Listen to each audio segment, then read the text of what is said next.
আমরা চলে আসছি আমাদের পরবর্তী ভিডিও, যেটাতে আমরা আইইউপিএসি নিয়ম সম্বন্ধে আর একটু শিখে নেব। আগের ভিডিওতে যারা দেখেছো, আমি অ্যালডিহাইড, কিটোন, অ্যালকোহল এবং অ্যাসিডের কিভাবে সাংকেতিক ফর্মুলা থেকে গঠনগত যে ফর্মুলা সেখানে নিয়ে এসে আইইউপিএসি নিয়ম বের করতে হয় সেটা দেখিয়ে দিয়েছি। এখানে আমরা ওই গ্রুপগুলোর মানে মূলকগুলোর গঠনগত যদি সংকেত দেওয়া থাকে সেখান থেকে কীভাবে বুঝবো এবং নামকরণ করব সেটা দেখাচ্ছি। তো আমি এখানে দেখতে পাচ্ছি প্রথমেই 1 নম্বরে দুটো কার্বন দিয়েছে, একটা ডবল বন্ড ও রয়েছে, একটা সিঙ্গেল বন্ড ও রয়েছে, তারপর একটা এইচ রয়েছে, এদিকেও তাই 3টে হাইড্রোজেন আছে। তো এটা দেখে অনেকের কনফিউশন হবে। কি কনফিউশন? না এটা কোন গ্রুপ। প্রথম কথা যে এটা কিটোন গ্রুপ, কারণ সি ডবল বন্ড ও রয়েছে, তো এটা কি কিটোন গ্রুপ? না, এটা কিটোন গ্রুপ নয়, কিন্তু এটা হচ্ছে অ্যাসিড গ্রুপ। এই যে COOH এই জায়গাটা হচ্ছে অ্যাসিড গ্রুপ। মানে আমি যদি একে দেখাই সিম্পল ভাবে, তো জিনিসটা হচ্ছে এরকম,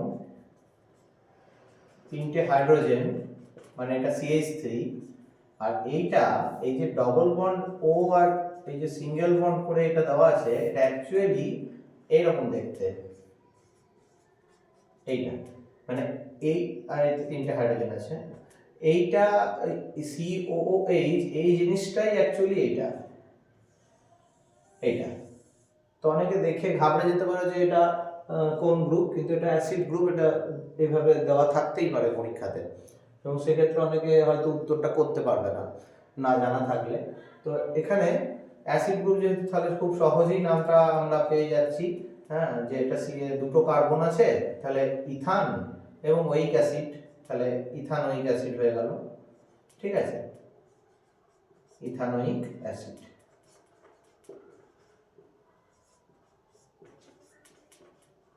তো এটা অ্যাসিড গ্রুপ, এটা জানলেই হবে। আবার পরবর্তী যেটা 2 নম্বরে যেটা আছে, এখানে বন্ড ও আবার বন্ড এইচ, মানে এটা অ্যাকচুয়ালি OH ছিল, যেটাকে ভেঙে এভাবে কোশ্চেনে দেওয়া হয়েছে। তো আমরা এটাকে কিভাবে সিম্পল করে নেব? না, 3টে কার্বন আছে, 3টে কার্বন দিয়ে এটাকে OH লিখে নেব, যেটা এরকম করে ভাঙা আছে এখানে, সেটাকে আমরা OH লিখে নিলাম। ঠিক আছে, এবং তারপর যেমন হাইড্রোজেন আছে দিয়ে দিলাম, এর নাম হয়ে যাবে 1 2 3টে কার্বন যেহেতু, তাই প্রোপানল হয়ে গেল এর নাম, প্রোপানল। তাও 1 প্রোপানল লিখলেও হবে। আর লাস্টের যেটা 3 নম্বরে, সেটা কি? না, সেটা হচ্ছে এই জায়গাটা CHO, এটা অ্যাকচুয়ালি অ্যালডিহাইড গ্রুপ।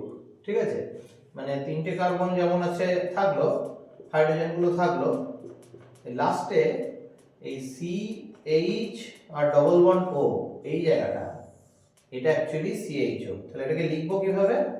না, C 3টে C দিয়ে লাস্টে CHO এইভাবে লিখবো। বোঝা গেল? আর বাকিগুলো যেমন হাইড্রোজেন আছে আমরা দিয়ে দেবো।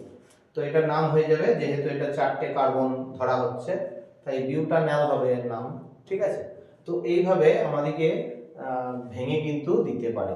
তো সেক্ষেত্রে আমাদের যদি জানা থাকে যে কিভাবে এগুলো ফর্মুলাটা নর্মাল ফর্মুলায় আনতে পারবো, তাহলে কিন্তু সহজেই করতে পারবো। ঠিক আছে, তো আমরা এর পরে আরও কিছু মডিফাইড, আরও কিছু ইম্পর্টেন্ট জিনিস দেখাচ্ছি, যেগুলো হয়তো এর থেকে আর একটু টাফ হবে এই ইয়েগুলোর থেকে, নোমেনক্লেচারগুলোর থেকে। তো সেগুলো একে একে পরের ভিডিওতে আমি আসছি।